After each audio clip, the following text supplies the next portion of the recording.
Le cas de l'obésité est particulièrement visible, puisqu'effectivement, c'est quelque chose qui se voit et qui va illustrer cette pollution dont je parlais tout à l'heure.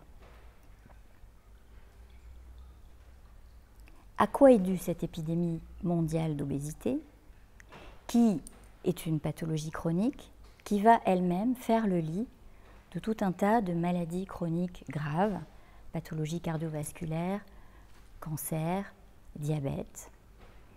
Eh bien, l'obésité est liée à plusieurs facteurs.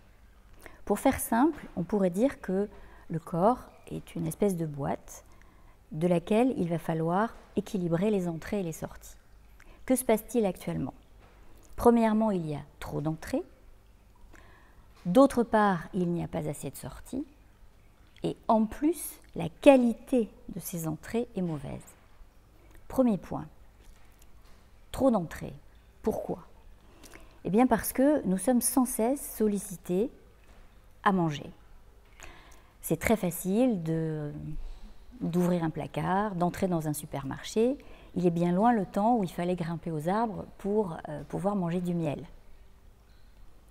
Donc, publicité, affiches, buffets pléthoriques, même si nous n'y pensions pas, tous nos sens vont être alertés, vont être sollicités pour nous inviter à manger à temps et à contre-temps.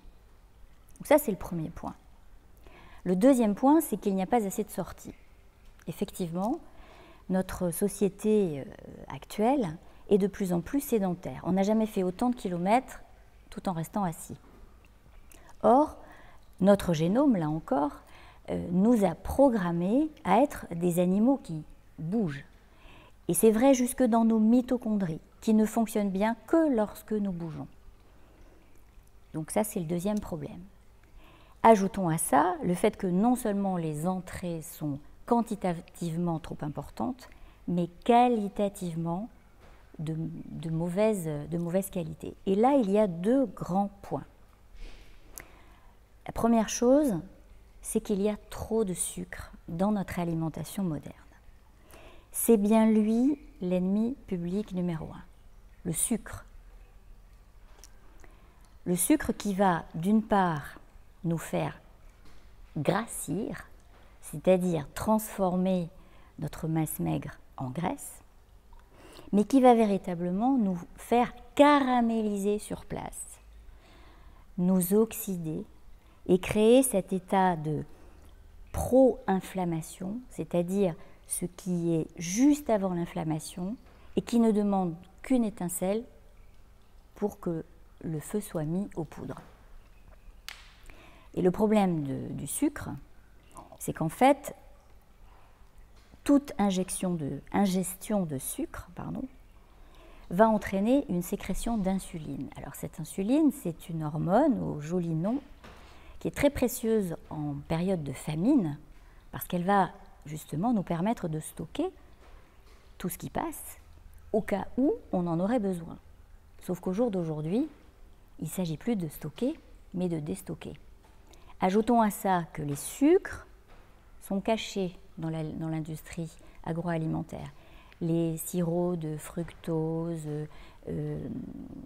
saccharose, etc., qui vont enrichir soi-disant les protéines, le jambon, etc., donc vont sans cesse solliciter la sécrétion d'insuline.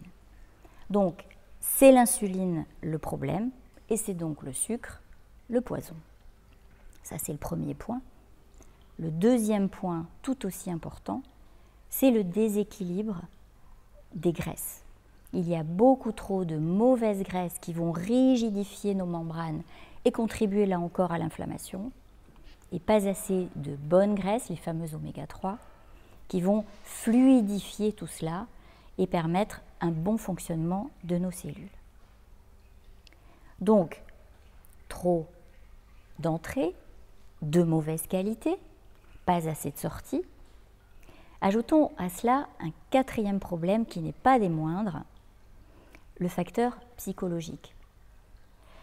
Et on pourrait dire qu'il y a là aussi deux problèmes. D'une part, la vie moderne en elle-même, qui est stressante. Tout va trop vite.